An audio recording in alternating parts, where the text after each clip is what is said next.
Just one day away by jet clipper lies the fabled land of Thailand. At first glance, one sees the glittering face of a modern metropolis.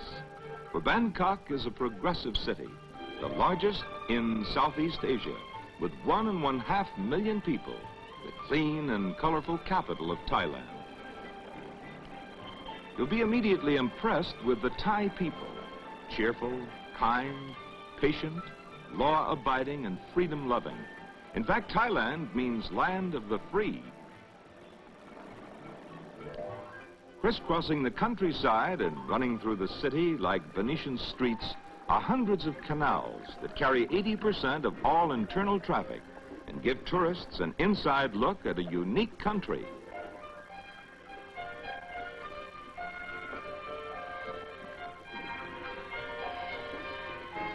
The streams serve as front yards for aquatic bungalows built on stilts.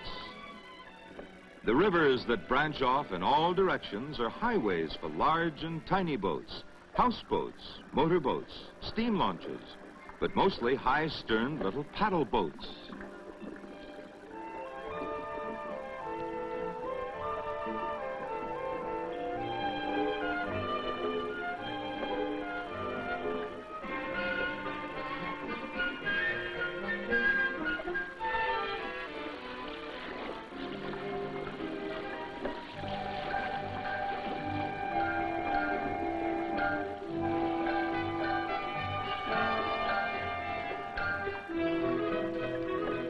This floating market is an unforgettable scene where general stores bob at anchor. Housewives come to market in their own boats, zigzagging like cars in heavy traffic, trading for everything from household wares and general merchandise to exotic herbs and spices and live chickens and terrapins, shellfish, 18 varieties of bananas, and the meat of the barking deer. And of course, rice, since each person here eats 1 pound of rice every day of his life. The seagoing farmers who float their produce to market look different from the usual men of the soil, but nearly every Thai farmer owns his own land. Agriculture is about 90% of the nation's economy. If you just follow the waterways, you'll eventually see the whole country. The yellow-robed priests must beg for their food from house to house as part of their faith. Another Buddhist requirement is that every man be a monk for some time of his life to learn humility and the high moral teachings their temples stand for. Buddhism, though not a strict religion, is their way of life, and the gaily adorned monasteries are the center of their communities, often as schools, hospitals, clubs, sports grounds, and social events, but primarily for meditation on the meaning of existence as set forth by Buddha. It's here we begin to feel we're in a fairyland among the glittering ornate palaces and spiraling temples. No other country represents such a storybook appearance with dreamlike castles decorating the land as sacred memorials to Buddha.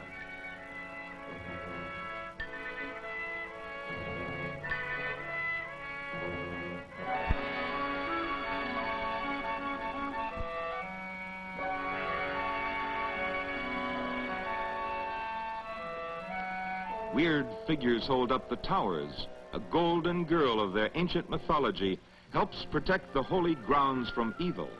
Creatures of all kinds to frighten away the demons.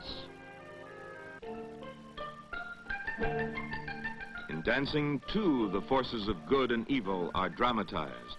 Trained since childhood, the classical performers tell their legendary stories, with each gesture having an established meaning. The various movements are very difficult for the uninitiated. As you notice, the fingers are bent back to the utmost.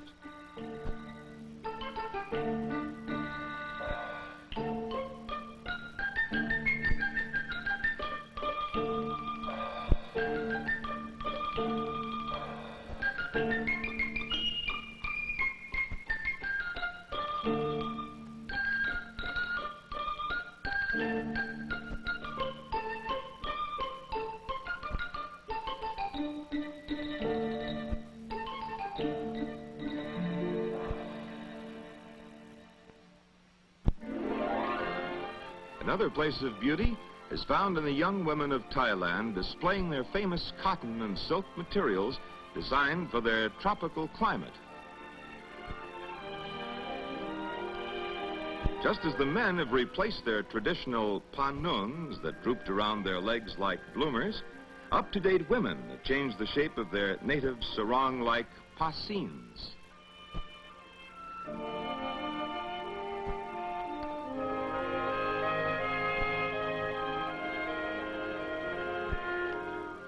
The beaches are most inviting, and you can study a variety of types.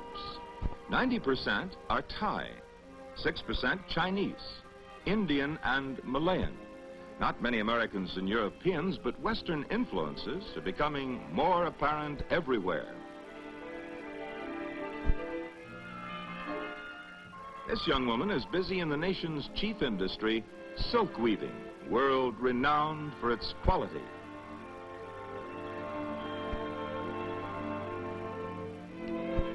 In pottery, too, their native artistry produces many masterpieces for visitors.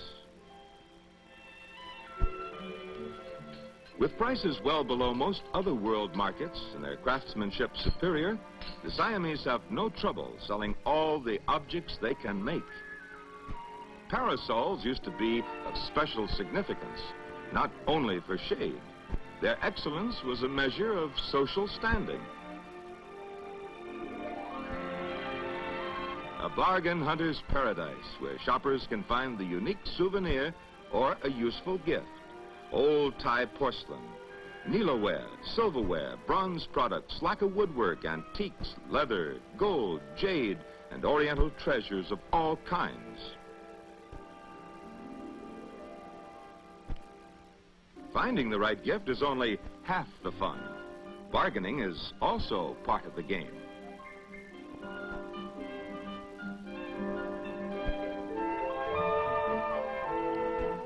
Then one day you discover the perfect present for a particular person.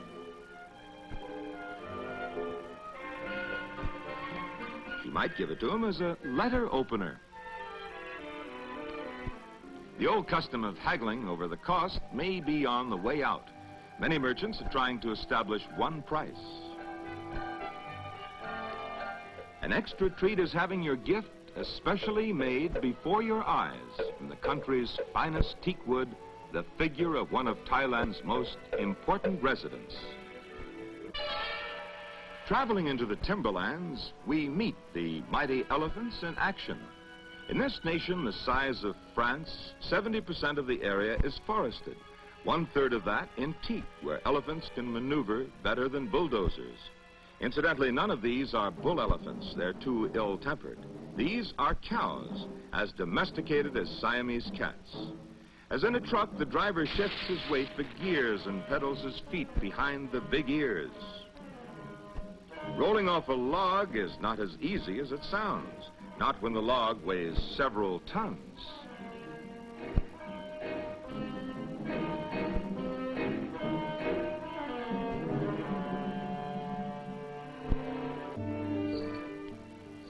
The masculine half of Thailand is not overlooked. In a park near the palace, kites such as this represent Siamese men. Nowhere else in the world are kite flyers such skilled manipulators. Competing with the male kites are frivolous and wriggling female kites. In the ancient game, the girl kites are supposed to entangle the much larger masculine star kite, who swerves majestically through the sky, trying to overpower the women kites.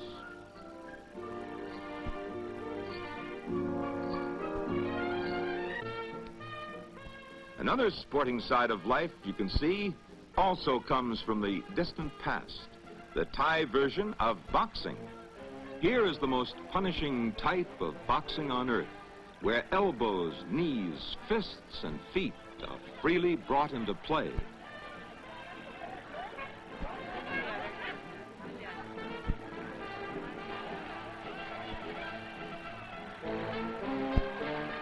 Down by a left knee and a right heel, but they'll be right back in the fight to give it everything, literally.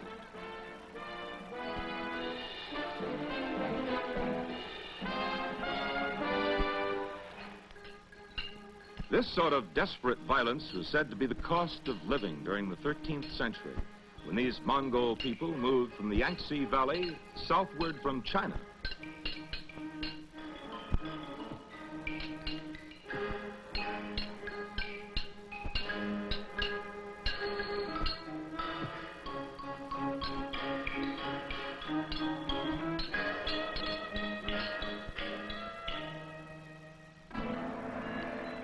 Festivals and holy feasts occur almost daily. But this procession is a sad event of national importance, the funeral of a high priest, a ceremony to reflect the life, death, and enlightenment of Buddha. Half the country's 140,000 monks are men who spend 3 months of their lives learning to discipline their minds and emotions. A fairyland, it may appear, with 19,000 spectacular temples in the land. It's as if the entire nation were protected by masses of spears and lances, brilliant gold and jewel spires, glaring giants of masonry on guard, emerald Buddhas, marble structures, glittering mosaics, colorful glass and tile. It's a living storybook. It all seems a fantasy, but it's there and waiting for the modern traveler. A dream come to life.